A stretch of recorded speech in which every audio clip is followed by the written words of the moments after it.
మనం మార్నింగ్ వెళ్ళగానే మలమూత్ర విసర్జనకి వెళ్తాం కదండి. మలమూత్ర విసర్జనకి వెళ్ళాలంటే అప్పట్లో ఏంటంటే కొంచెం వాటర్ తాగేసి బయటకు వెళ్ళేవాళ్ళు. అందుకే నేను బయటికి వెళ్తున్నాము, దొడ్డికి వెళ్తున్నాము అనేవాళ్ళు. దొడ్లోకి వెళ్తాం కాబట్టి దొడ్డికి వెళ్తున్నాము అనేవాళ్ళండి.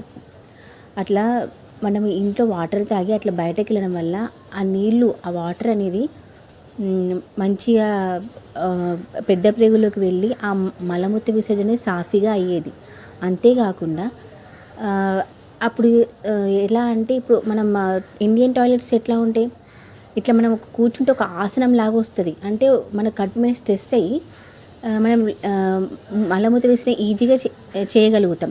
ఇప్పుడు ఏంటండి, ఇంట్లోనే టాయిలెట్స్ అయిపోయాయి. అవి కూడా ఎలా, సీట్ లాగా, వెస్టర్న్ టాయిలెట్స్ సీట్ లాగా కుర్చీలో కూర్చున్నట్టు కూర్చోలా. అప్పుడు మన కడుపు పైన ప్రెజర్ లేదు. ప్రెజర్ లేకుండా మన సీట్లో ఇట్లా చైర్ పైన కూర్చున్నట్టు కూర్చుంటే ఇంకా మనకి ఎక్కడి నుంచి సాఫీగా వస్తుందండి టాయిలెట్. అదొక పాయింట్. ఫస్ట్ పాయింట్ ఏంటి, వాటర్ తాగి అలా బయట ఒక 10 minutes అలా బయటకు వెళ్ళడం వల్ల మనకు వాటర్ మొత్తం సప్లై అయ్యి టాయిలెట్ సాఫీగా వస్తుంది.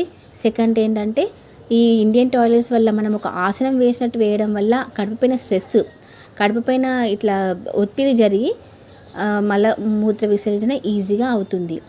ఇప్పుడు వెస్ట్రన్ టాయిలెట్స్కి బాగా అలవాటు పడిపోయినాము.